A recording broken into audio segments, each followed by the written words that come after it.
basically what we're going to discuss today is kind of the past, the current situation, and the future of creative education. Really what my intentions are is to have a conversation about how we can kind of make creative education better from an early age to post-graduation. So I'm gonna pass the mic around, and do you guys want to do just one sentence kind of introduction, just real quick? Hi, everyone. My name is Jessica Berry. I'm the president of the Modern College of Design in Kettering, Ohio. We just changed our name. We were the School of Advertising Art for the last 35 years. So if I say School of Advertising Art or SAA instead of the Modern, please forgive me. Hi, I'm Corey Allmiller. I am a filmmaker, teacher, human guy, and I teach high school in Olentangy School District. So, good morning. I'm Melanie Korn, and I'm the president here at Columbus College of Art and Design. My background's actually art history, so I'm not a maker, but I've been in the art and design college business for about 16 or 17 years. All right, so I have I have probably 8 or so questions. What I want to do, we have about an hour. What I want to try to do is maybe between a half an hour and 45 minutes. Then I want to open it up to questions. I think that's actually one of the most important parts is the questions from you guys. So, I mean, start even thinking just right now if you wanted to. How we're going to do this is I'll ask a question, and then I'll start with a certain person. And then once you're done on that topic, just pass the mic to the left. And then if you have something to say, go ahead. If you don't, that's okay. You can pass it. Cool? All right. So, cool.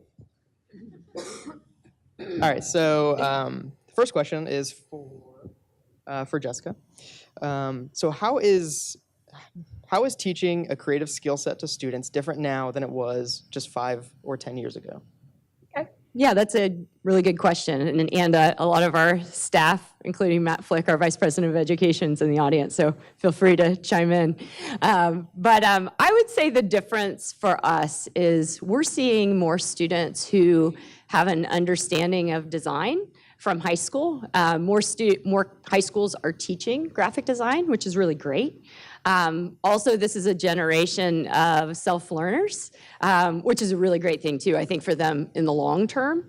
But that comes with some advantages and disadvantages. Students come in with sometimes a great understanding of the Creative Suite, and sometimes being self-taught. For those of you that work in the Creative Suite, I'm guessing a lot of you do, there are 10 ways to perform any function. And the way that you taught yourself might not be the most efficient or produce the most high quality result. So sometimes with the students that have a lot of self-taught experience, sometimes it's kind of unlearning those habits and learning the right way to do things, which can be really difficult to even convince them that there's another way or a better way to do it. But just that understanding, I think, is still beneficial. And sometimes the students that come in that have very little experience in design are just completely fresh to, and open to new ideas, and sometimes that's good too. But I would say, they're digital natives, and they have been for the last 5-10 years. But I think the next, I know we're going to talk about the future, but when we get these kids who have had an iPad since they were 2, I think that that's totally going to change things, and they're coming. So anyway, yeah. Yeah, just to piggyback off of that, teaching high school, when I started, I was teaching a class called Media Arts, which was like digital filmmaking and animation in Adobe Flash, not Animate. And, we were using video cameras that took mini DV tapes. And so, the expense of buying FireWire cords and all this, tech stuff. And I think that the difference now, you're seeing such a rapid change with technology, and kids are embracing technology in wholly new ways. And so every kid in my class has an iPhone or an Android, and you can just put your video footage on the cloud and download it to the computer. And it's I think that the technology, being up on that, and just keeping up with what's going on, and marketing yourself and how you share your work on online platforms and social media and all of this stuff is I'm a total Luddite. I only just got an Instagram, so like I have a hard time with it sometimes, but just keeping up with that stuff and making sure that you're doing what the kids do is really important, I think. Yeah, I would just add to that I think sort of thinking specifically about technology and that part of the conversation, I agree that there are new opportunities and challenges with that increased prevalence and access to technology. And I would just add that I think that at the same time, in some ways, it hasn't changed much at all. And I think that in fact, that's something to embrace in some ways, that I think in addition to all of the new technologies, it's important for us to continue to teach the core fundamental sort of aspects of an art and design education that don't necessarily go away. And I'm not disagreeing with what you're saying, but just adding to that, I think the most complicating thing is that it is just cumulative, that you can't simply throw out the last few hundred years in favor of working solely with technology. One could. One may not be as successful in producing high-quality creators. So that would be what I would say, is that I think that you've got to do more now. You have to do both. What about from like a personality standpoint? Has there been differences that you've kind of seen in the students that are coming in? I guess more from like a personality or social kind of standpoint. Yeah, I mean, I think part of it getting to the sort of different comfort with technology, but again, also that creates challenges. I think that there are a lot of generational stereotypes for all of us as a Gen Xer. I know that I have my own generational stereotypes, some of which I live up to, but I do feel like some of those stereotypes are true, right? So, the millennials and now the Gen Z that is entering college, on average, in general, they're different than Gen Xers or with the previous generations, and I think there are some ways in which that shows up. So, we're finding more students who are focused on thinking about the sort of social impact of their work, and yet struggling to figure out what that really means and what form that takes. But I think they care about those issues, again, as a generalization. At the same time, I think, particularly in the higher education field, we are struggling with students separating from childhood and being their own adult who is able to advocate for themselves. And I think that's something, again, across higher ed that's not specific to art and design higher education. Yeah, I could add a little bit to that. I would say from a personality standpoint, what we're finding too, and I think about the students that are in the college now compared to 10 years ago, I think they're more individual. Each student is maybe a little bit more unique than they were 10 years ago. And what we're trying to do at the Modern is to help them understand how to take those unique passions and those unique personality traits and infuse that into their work so they can differentiate from other designers and even from their other classmates. So I think that's a unique opportunity that they have. I'd just piggyback off both of you guys. I think it's so easy to be a consumer of media this day and age that like being a creator is actually, I think, much harder than it was 5 or 10 years ago because there's just so many damn distractions. There's so many reasons not to do it. Like all the technology's at your fingertips, and yet to actually like embrace your humanity, figure out something you have to say. That for me as a high school teacher, that's the most important thing, is not even the tech, not even the best way to do something in Creative Suite, but like, who are you as a human being, and now how do you put that into the world, because that matters, All right. Melanie, anything else on that one? Okay, cool. All right. So next question is, what are some of the current challenges and issues that creative education is facing currently? I already said currently twice there, but you get the idea. Yeah, Melanie. So a couple things. One, I think a general challenge that particularly higher education is facing that I think applies even doubly so perhaps to creative higher education, and that is the the more robust than ever questioning of the ROI of the return on investment of higher education today. We find that in the media, in sort of the stereotype anyway of the public, in our government officials, many of them, and of course it's not to say that there is zero validity to that, that there isn't some core of challenges that are real within higher education that we need to deal with as higher education. But I think a lot of it is, unfortunately, a sense that that the purpose of higher education is solely about getting a job, and that higher education is not necessarily effectively helping people get jobs. And I think, to me, there are two problems with that. I mean, one, I think it's just not true. If you look at, all the actual statistics and data about, income and, quality of life and all those sort of measures, people are, again, on average, better off with higher education. But also, I think it misses a little bit of the point, which is that higher education, even a very practically focused higher education, should not, in my mind, be simply about getting a job.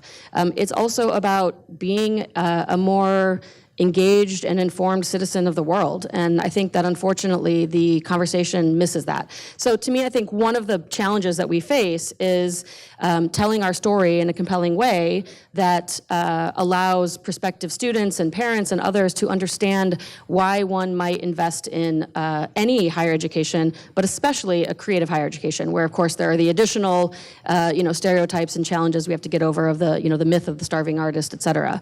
And then the last thing I would say that I think is a bit more particular to creative education is that the cost of doing business in creative education is extreme, and it's hard to cut those costs. I think, again, one of the challenges often lobbed against higher education is the rising tuition, and if higher education just cut their costs, everyone would be fine. Ignoring the diminishing public and government investment in higher education over the last 20 years. But I think creative higher education is very facilities and technology intensive, and it's also very personnel intensive. So, our average class size at CCAD is about 11 students, and whereas a large, and again, I come from a liberal arts background, so speaking about a humanities area, it might be easier for humanities or sciences or social sciences to simply say, well, we're going to, double our class size from 20 to 40 and cut our, teaching costs in half that way. And, the quality of the education might be slightly impacted, but not really. That's so different when you're talking about, an intensive studio-based education. If you can imagine, doubling a class size in a small studio, particularly perhaps around a glass furnace or a 3D printer, where all of a sudden you have twice as many students, that's not, it's a little untenable. So I think that's one of the other challenges, is that it's difficult for us to simply, cut costs in a way that perhaps might be slightly easier for other forms of education. Yeah, if you don't mind. Yeah, piggybacking on what Melanie's talking about, I would add to that too, and you touched on it for a moment, but just retaining high quality full-time faculty too.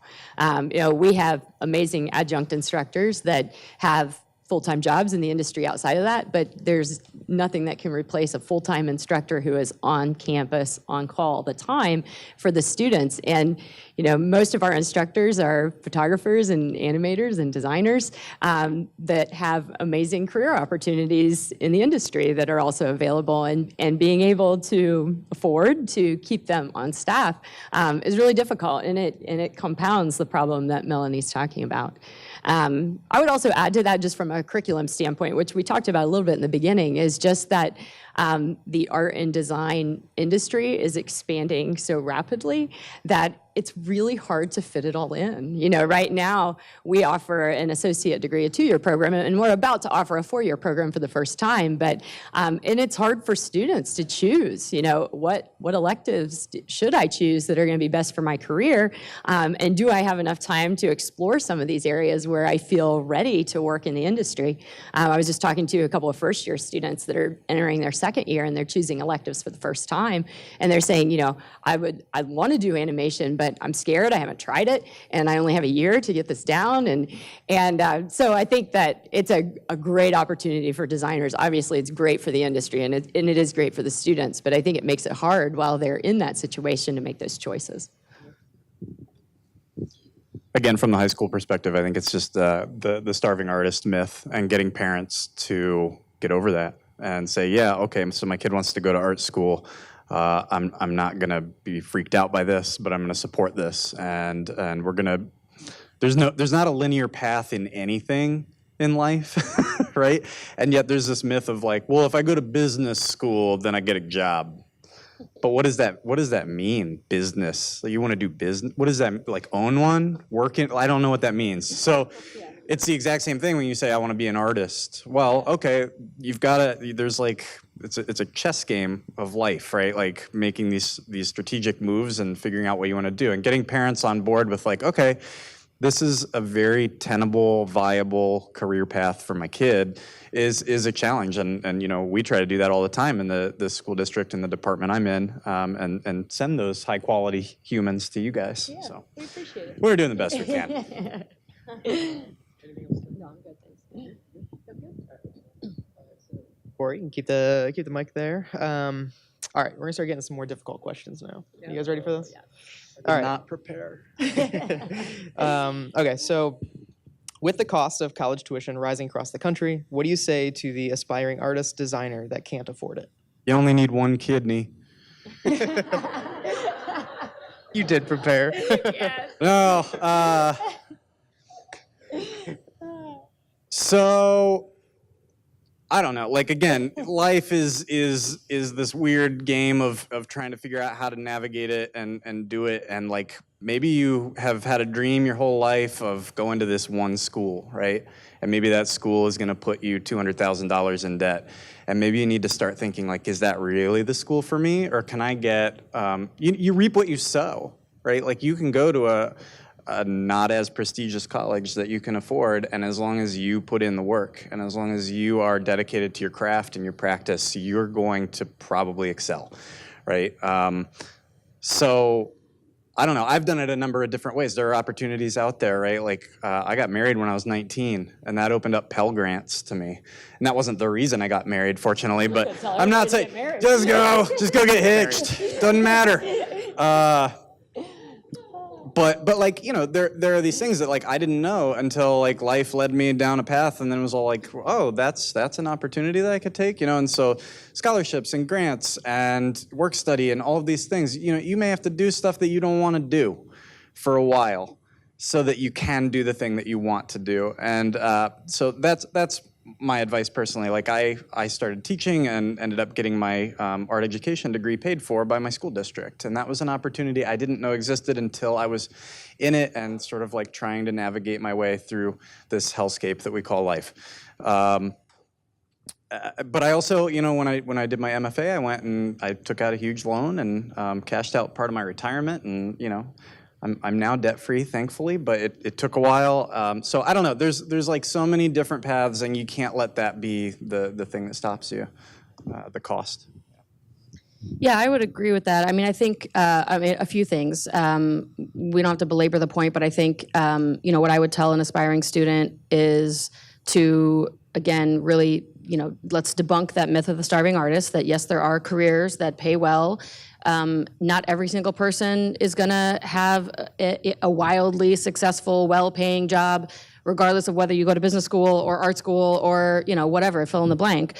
But there are lots of jobs out there. The other one I would say is, you know, really debunking the myth that that everyone graduates with, you know, $200,000 in debt, right? So I think that, if you look at the statistics, most students graduate with less debt than a new car. And in my mind, an education is probably more value in the long run than a new car. And so I think it's worth it. And I think that the other, I think, important part is to really do the research. So I think that, a school like CCAD, you go on our website, you can easily find our annual cost of tuition, and it's close to $35,000 a year. That's a lot of money. But, I think unfortunately, what happens is that there are too many students who see that number and they say, well, forget it, I'm out. I can't, there's no way I can afford that.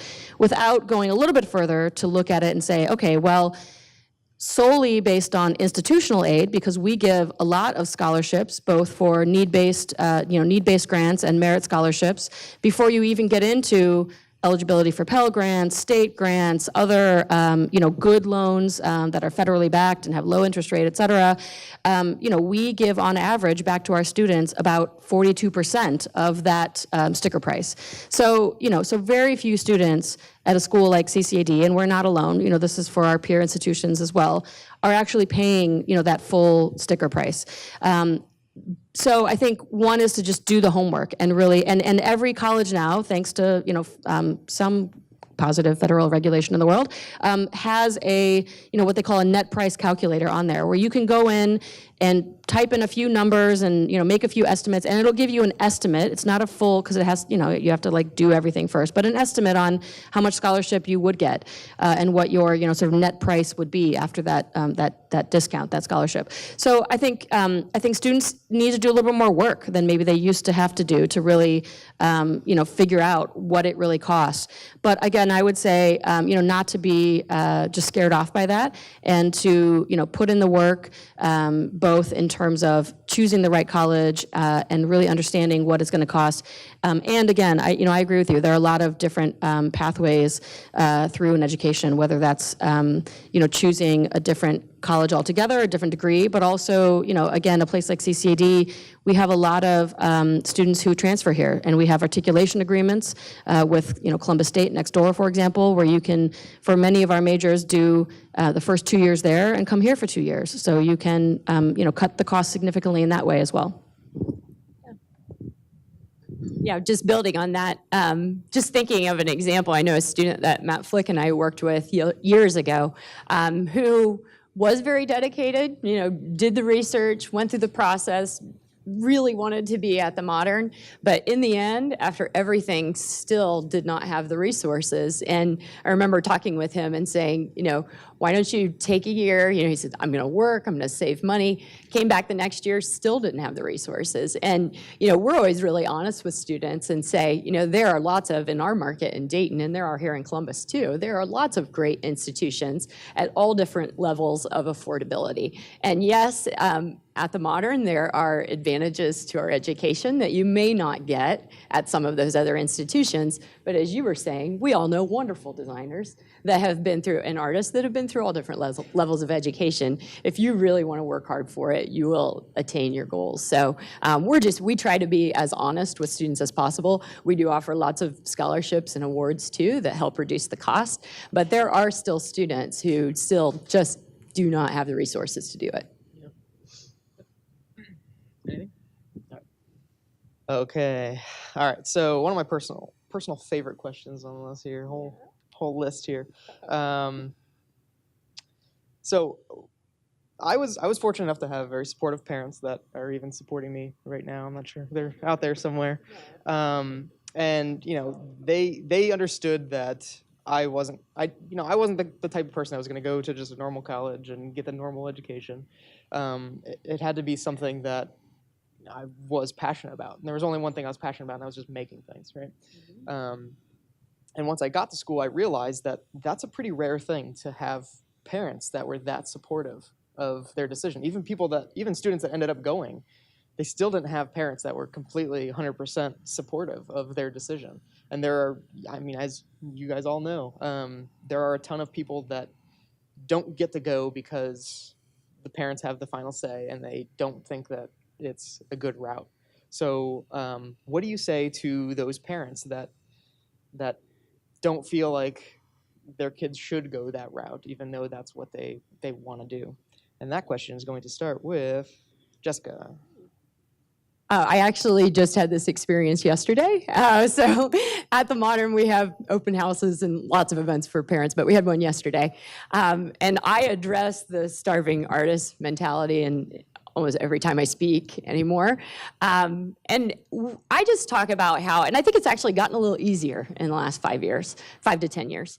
I just talk about how design is everywhere. You know, I try to get them to put themselves into their world and think about everything that is designed. You know, everything that we have that's tangible, someone has designed it. And parents, I think, as now they all have smartphones and they use apps on a normal basis and they watch lots of video, and so they have a better understanding once you start to get them to think through their day. You know, and I'll even say, I would really like to thank Target for putting such an emphasis on design, because I can say to a parent, hey, do you shop at Target? I'm like, okay, think about how much thought Target puts into design. And even if they're not a designer and they're not an art person, they can appreciate that. You know, and I'll say, you know, imagine yourself walking into Target. You know, you can see the displays that they have hanging from the ceiling. You can see the products that they have on the shelf. You can see, you know, they have a website, they have television commercials, they have apps, and walk them through that and they start to get it. I think that our telling stories of our alumni, or having alumni there that talk about what they do on a daily basis and how much work goes into every single one of those pieces and how many people work on those pieces, how many touch it.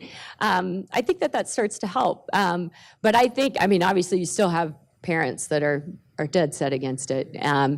But just yesterday, you know, I bring up the starving artist mentality, and I talk about my own experience because I graduated from the Modern. I was a first-generation college student, and so my parents didn't know a lot about college, and I think that worked to my advantage a little bit. Because I wouldn't say they were overly supportive, but they were not supportive, right? They wanted me to do what I wanted to do long term. But I think that it's getting a little easier, which is a positive thing, because design is everywhere. Yeah, I agree. I mean, you tell a parent to pull out their iPhone and then ask them who they think made that. That's pretty good. At the end of the day, parents love their kids, right? And they want what is best for their kid. And everybody is different, and so some people believe that they know what's best for their kid, and some people are willing to let their kid make some of those decisions on their own. And so, like, I hate to be like a Debbie Downer, but I don't know that there is a way to totally combat this. You can't, as an educator, I can't tell a family what's best for that family, right? But you have to also understand, like, parents who are saying, no, you're not going to art school, that's a waste of time and resources, are doing that from a place of love. It's just a matter of trying to break down those myths and those facades for them so that they understand, okay, maybe the tough love that you think that you're giving isn't exactly based on fact, right? But we live in a post-truth society anyway, so you can just tell them anything you want. And so that's all I got on that question. I mean, I just think you gotta lie to everybody all the time. Well, I would just add that, you know, I agree with what's been said. I think that again, I think it is about sort of continuing to combat the stereotypes. I mean, I was lucky enough to have supportive parents. You know, they always told me, we'll go to college wherever you want to go and we'll support you. And I don't think they expected me to say that I wanted to go to Stanford. I grew up in the Midwest. But I did, and they supported me. They took out a second mortgage. They took out loans. I took out loans. You know, I had luckily, I wasn't a first generation student. I was grew up in middle class. I don't mean luckily, that sounded negative, but just in terms of parents who, were able to help me navigate that system of, loans and everything else. But I majored in art history. I'm sure my parents, though they never said it to me, were thinking, what the hell are we doing? What is she gonna do?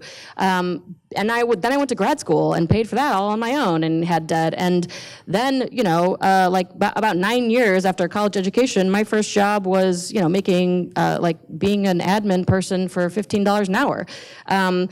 But here I am, so I think that there's also this, I think, unfortunately, there's an expectation, maybe a little bit more today than there used to be, that you graduate from college and you just automatically get, a six-figure job. And that's unusual in any industry, again, whether that's a business or law or a creative field. So I think this understanding that you have to work your way up through whatever system you are working in, and that that the last piece I would say is that I think the other piece that's important for me when I think about the job opportunities is that while our industries are not immune from changes in jobs today, and I think maybe we'll talk a little bit more about that later. I can't remember the whole list, but I think the creative economy is more immune than some other parts of our economy to changes in the workforce. And by that I mean automation, offshoring, et cetera. So, many jobs are going away, including, white-collar jobs that parents used to like, right? Lawyers and accountants. Those jobs are going away because a lot of what they do is very rote and can be done by a computer. And of course, yes, we all know that we have computers that can now do design and other things, but there's an element to the creative work that we do, whether it is in the arts or design, wherever that border lives these days, that I think is harder to automate, harder to sort of get rid of. So I think there's a longevity to the creative economy that maybe doesn't exist even in some formerly perceived as better, sort of white collar jobs. Anybody else? Okay. Yeah, on a positive note, I just wanted to add real quick that I am amazed every year at the lengths that some parents will go to help their students achieve and take advantage of a creative education. That's one thing that at graduation, as we're sitting there and all these parents in the audience, I mean, these people have sometimes made amazing sacrifices to help their kids do this. And so there is some hope out there. Great. All right, let's see here. So, might skip around a little. Melanie, we'll start with you on this one. How do you believe grade schools could prepare art students better for art school?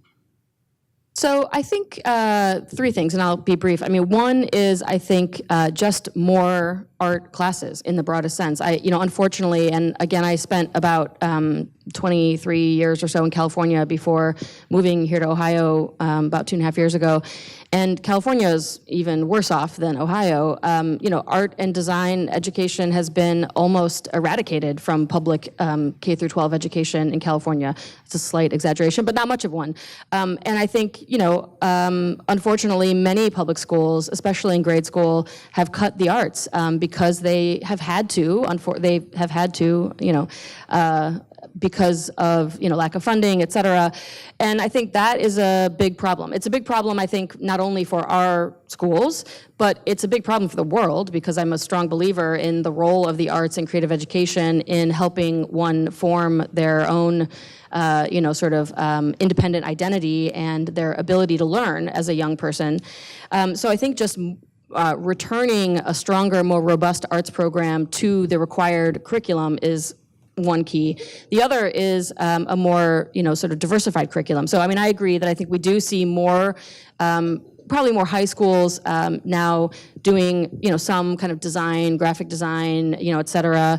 But I think I would love to see even more of that. So, in addition, not instead of, but in addition to the sort of art practice that takes up most of the existing art classes in grade school, I would say adding in more elements of design, design thinking, et cetera, would be good. And then the last thing I would say is helping treating those, even those grade schoolers, as though they might be future artists.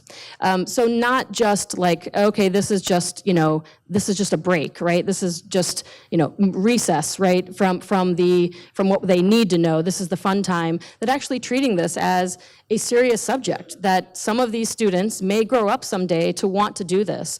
So, even as early as grade school, helping those students understand what what does an artist look like? What might an artist do when they grow up? What is a designer? What does a designer do? So helping students from that early age understand that they could be this when they grow up, I think is an important way to help sort of foster a commitment to that through the rest of their education. I agree. Yeah, I would just add to what Melanie said. I think being digital natives, I think any way we can infuse technology into that early learning too, I think can be really positive. And I think really focusing on creativity in those really early formative years, I think is so important, not so much about the medium or what they're actually making, but just doing things that are creative and solving problems, I think is really important at that age. Yeah, that's great. Agree? I agree.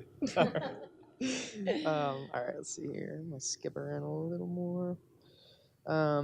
So I guess kind of going kind of further with that conversation. So many art schools, art and music are the first things to go whenever they're having budget issues. You know that, right? So there are some schools where at an early age they're forced to kind of apply for these art classes. And if they are not seen at a certain level, they're not allowed in. Just I guess what do you guys have to say about that idea of that being the first thing to be cut and there being problems with that? And then we're going to start with Jessica. Yeah, obviously it's a huge problem. But I think in our market, Dayton Public Schools has cut almost all art and music out. They're starting to bring some of it back. They're starting marching band again, which I think is a huge positive. But what has formed in our community in absence of art in the schools is some great community organizations that are very affordable. So one of my friends in Dayton, Jerry Stannard, started K-12 Gallery in Tejas. Very affordable solution, classes from pre-K all the way up through adult classes, and really brings in a lot of the local artists. So I think that there are some great opportunities in the community. It's just whether or not the parents have time to pursue them, and I think that a lot of families are so busy and they have kids that are interested in lots of different things, and I think that sometimes those resources get lost. But obviously, it's like Melanie said, it's a huge problem in our world to cut art education. I'm really fortunate to have worked in districts where this hasn't happened, and I'm an ambassador of the Olentangy Local School District right now, I guess technically, and the head of the elementary art department was just named Teacher of the Year in the state of Ohio, like Teacher of the Year, all teachers. The elementary art school teacher was. And because it's important, and I'm so fortunate to not have worked in one of these districts where they cut this, but I just don't understand how you could do that, right? Like, we're trying to create well-rounded individuals who think creatively. At least that's the mission statement of like every school district I've ever seen. Whether that's what the curriculum is actually doing is another story. But I agree with like finding people or organizations in the community that are offering this sort of thing. But if you don't have the resources for that, what do? It's like public library might have something. CCAD has some really great programs. I know you guys offer scholarships on need-based. When I was growing up, there was a guy who etched tombstones, and so I took drawing classes in like a mortuary, which maybe explains a lot. But like just seeking these things out because it's so important. It's so important to have kids who are creative. I mean, there's this big push on STEM, right? Science, technology, engineering, and math. But then there's also STEAM, right, where you sneak the A in there for art because there's so much crossover. It's all just about creative thinking. Like, you want to be a brain surgeon, great. You're going to have to be a critical problem solver. You're going to have very dexterous hands. What helps with that? Right? Like, why would we be cutting this thing? I'm just on a soapbox now, so I'll stop. But it's a damn shame, and it needs to stop. Woo. Yeah, I couldn't agree. I mean, again, lots of community art programs, most of which cost something, though not all of them. But most of those that do cost something have scholarships available, so look into those.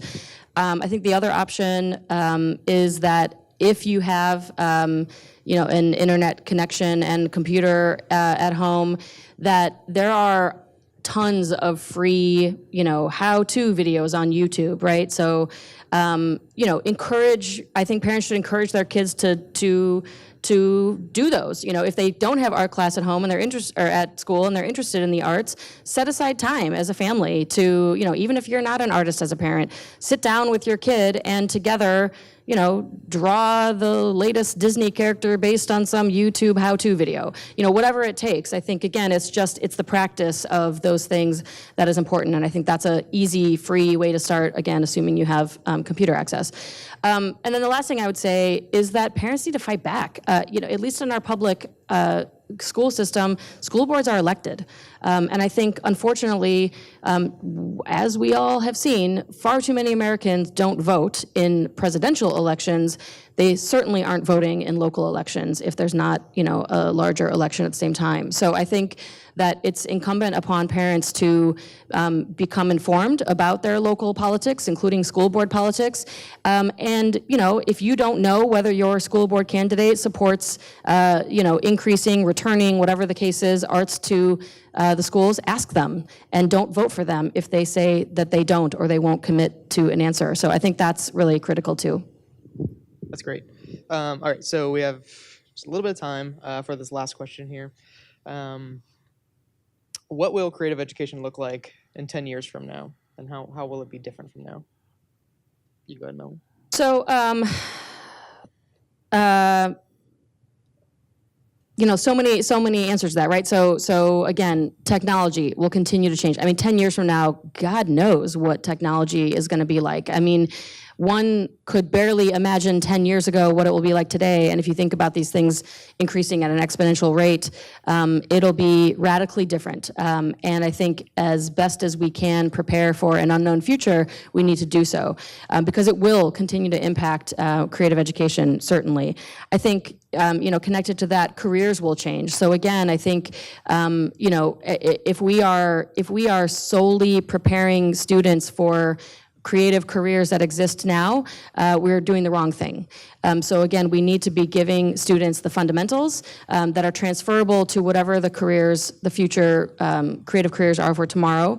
I think that our educational institutions of all kinds, K through 20, 20 plus, including masters, will become increasingly diverse. And that is an excellent, amazing, wonderful thing, and also comes with challenges of how do we ensure that we are teaching to a more diverse population. And I mean diversity in many ways, race and gender and sexual orientation and money and nation and everything else.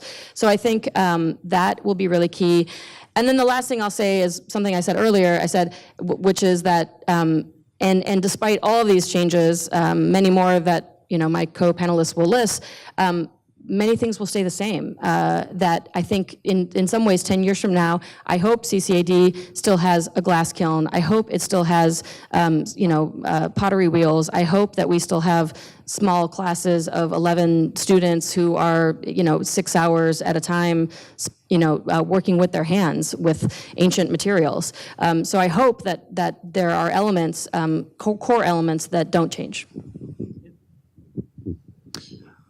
I don't have a crystal ball, so I don't know. I think everything you said is spot on, that it's going to be radically different, and we just have to keep adapting as it changes. And I would just add, in addition to everything that you've said, just you got to love it, right? As an educator, you have to have fun because that goes into what your students are getting out of it too. And so if you're not making, and if you're not constantly enhancing your practice, you're going to fall behind. So that's a big piece of it. And then I lost my train of thought. I have one more thing to say, but maybe after you. Sure. Yeah, I agree with everything. I think we'll be focusing more just on creativity in general, because there will be so many mediums and so many platforms and so many things that you'll never be able to address at all. So it really will be about creativity and problem solving. Much like Melanie said earlier, it's probably the one thing that's the hardest to automate. And it's like our superpower, right? So I think that's really what we'll be focusing on, and I hope we don't lose a lot of the really, those small environments and that one-on-one attention. That I think that learning to be an artist and a designer, that's key too. Awesome. Remember now? It was the transfer piece. It was about just making sure that we are still hitting those basic things that scale up to any kind of digital or whatever other changes that come. Yeah, that's great. All right, so I want to open this up to questions. We have about 10 minutes or so. Let's do. I'm gonna come down. I'm gonna come down. You can ask your question yourself. Hi guys, great discussion. A lot of what you've been talking about is dealing with younger students, and I want to see some of your thoughts on older students. Just like really quick background on me. I grew up in an Amish community, so art and design in general was discouraged, and education stops at 8th grade. So I literally, on the side on my own, taught myself through high school, got all my testing done and everything, but I left that in my early 20s.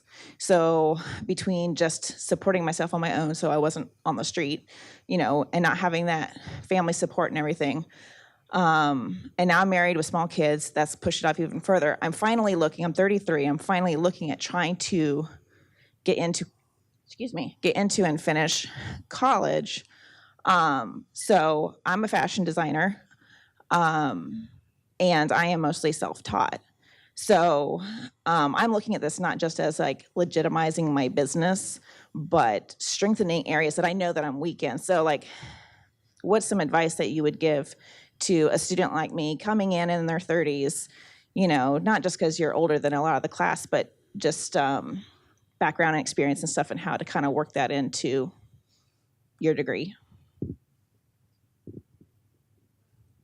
Yeah, I mean, I think that I guess I would say that I think that part of it is about preparing, that portfolio for application, whatever that might be. But it sounds like you have a ton of experience, and at least again at CCAD, and I know we're not alone. When we're looking at a prospective student, we're not looking at how many classes how many art classes have you had previously. We're not looking at the mastery of technique in your portfolio, particularly at the undergraduate level. Whether you are coming straight from high school or whether you are returning after a 10 to 20 year gap, doesn't matter. We're looking at what is the potential that's shown in your portfolio, and that can be potential that is demonstrated by photographs taken on your smartphone. That can be, potential demonstrated in so many different ways that may have never happened within an organized, official class, and that's fine. So I wouldn't worry too much about that background. I think the other piece I would say, I think again, many schools have resources and clubs and organizations, particularly for returning students or non-traditional students, as we used to call them. And I think those are important resources to seek out, because it can get a little lonely, if you're the only 30-something in a class, full of 20-year-olds. We have had, we have plenty of students in that case, in that situation, and we try to make sure that they can connect to each other, just for a little bit of that, connectivity. And then the very last thing I would say, I think that just in general, not exactly answering your question, but I think this next world of continuing education for sort of the lifelong learners that we all are either truly being or told we're supposed to be, sort of post-college, right? That this is a world that I think is increasingly important for schools like CCAD to really get into. What kind of resources are we offering, folks out there in the world who maybe already do have a bachelor's degree, but they got that degree 20 years ago, and now, when they weren't learning some certain technologies, and can we give them opportunities in sort of, non-degree, post-professional kind of courses. So that's an area that we're focusing on a lot right now, and trying to increase our resources for the whole community here. Yeah, I'd like to add, at the Modern College of Design, about 10% of our population are returning students like you that maybe have a degree in another field and are wanting to change careers, or maybe they're just getting their start. A lot of times we find that they're very successful because you have a different perspective on your education than a student who's coming right out of high school. There's maybe a little bit more writing on it for you, and you may be more passionate about being successful. I would suggest trying to integrate into the general population, though. I think the most successful non-traditional students at the Modern really develop close relationships with the students who are maybe much younger than them. And those students benefit a lot from that, from your life experience, and you benefit a lot from seeing their fresh eyes on the world. So I would really suggest when you do go into that situation, that you really benefit from those relationships. Cool. All right. We have time for one more question, I think. Oh, 2 hands up. All right. You win. All right. If you can answer it quickly, let's do that. So there have been studies shown and things in the news lately about more contractors and freelancers and entrepreneurs that employment's going to go more that direction. Are you doing anything to help those students kind of with the legal or the business aspect? And if so, how? I'll pass to you. Yeah, we actually are. We're starting a bachelor's degree completion program, and it's in design leadership. So it's exactly for those students. And even before that, in our associate degree program, probably 5 years ago, we started integrating business and ethics into the curriculum because we saw this coming. And I honestly thought when we started the class, are the students going to hate this? Is this really going to be something that they'll be interested in? And I would say that they're very interested in that, and that's only grown. And in this design leadership program, it's really focusing on still furthering your skills as a creative, but also understanding how that fits into a business environment and understanding strategy more. When I look at even my classmates who started their own businesses, and some of them are very successful now, but it was a rough start because they didn't have that background. So that's something that we're trying to provide at least as an option for our students. Yeah, and I'll just quickly say, yes, us too, here at CCAD. So, probably 7 years ago or so, we started really ramping up business and entrepreneurship curriculum, some of which is embedded within the major classes and is required of all students, and some of which is separate and is optional as, sort of one-off classes, or students can now get a minor in business and entrepreneurship here at CCAD. And, we've also really expanded our co-curricular and extracurricular opportunities for students. So, through our Career Services Center, we have all kinds of things, whether that's, traditional kind of career fairs and other things, but also, workshops to help students with portfolio prep, opportunities for alumni to come in from all different kinds of career paths and really, help them sort of see what those options are, so that we can make sure that our students are understanding the breadth of opportunities, whether that's, in the kind of growing gig economy or not. Cool. All right. Well, what was the last question real quick? Somebody's over here. There it is. Hi. This question is mainly for Melanie, but Jessica, you might have a little bit to give back for this one. Just a little bit of background first. I'm a survivor of the fashion industry. I worked for over 15 years as a fashion designer, designed for Target. I left that about 6 years ago to do surface pattern design. I license and sell my artwork for bazillion different types of products. And throughout my career as a fashion designer, I hired many, some CCAD graduates from the fashion program and taught them how to do print and pattern because they didn't know how. When I was in school, it was an elective, but it wasn't required to learn how to do that. I'm now a studio. I rep other artists. I'm searching for them.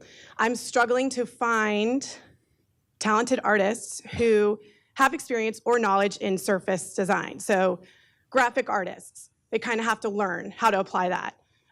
Textile design, that major is focused a little bit more on weaves and techniques and not so much print and pattern. Even fashion, it's never a requirement. Do you have a track or a plan to implement a program or at least some electives, preferably required, for students to be able to have a path or a career in surface design? Because it's a huge industry, but I'm finding that there's really not a lot out there offered. There is online, but there's not in a lot of the schools, especially CCAD, at least to my knowledge in the recent past. Yeah, it's a great question. My short answer is I don't know. I mean, so we do, let me expand slightly. So we definitely offer courses, at least both within fashion and advertising graphic design, that are focused around pattern design, surface pattern design. I don't know though whether in fashion it's a required course or not, but I can find out. And I do know that it is, a growing need. We invested maybe a year and a half ago now in a new, digital printer, textile printer that has been just, it's just a tool, of course, but it's been a great tool to really help the faculty and students kind of focus on what are the possibilities with pattern and surface design, especially kind of using this new, really great textile printer. So it's a great point and a great question, and one I'll bring back to our fashion chair, because I'm not sure sort of what her thinking is in terms of increased focus there. But it's great to know from your perspective that it is, there's a strong need out there in the industry. Yeah, I would just say I'd love to talk to you after this to learn more about that, especially from a graphic design perspective. We don't have a fashion program, which I think sounds like you're aware of. But from a graphic design perspective, I'd love to learn more about how we can help you. Yeah, and it isn't just a fashion. Yeah. But it applies to, Yeah. There's amazing graphic artists out there that are doing it, or fine artists, or textile designers, and everybody in the surface industry tends to come from all these other backgrounds, but there's not a lot of really tracks in the schools for that specific sort of career. Yeah, you're exactly right. Yeah, I'd love to talk to you afterward, though. Yeah. Awesome. All right, so we're going to wrap it up there. Let's hear it for the panelists here.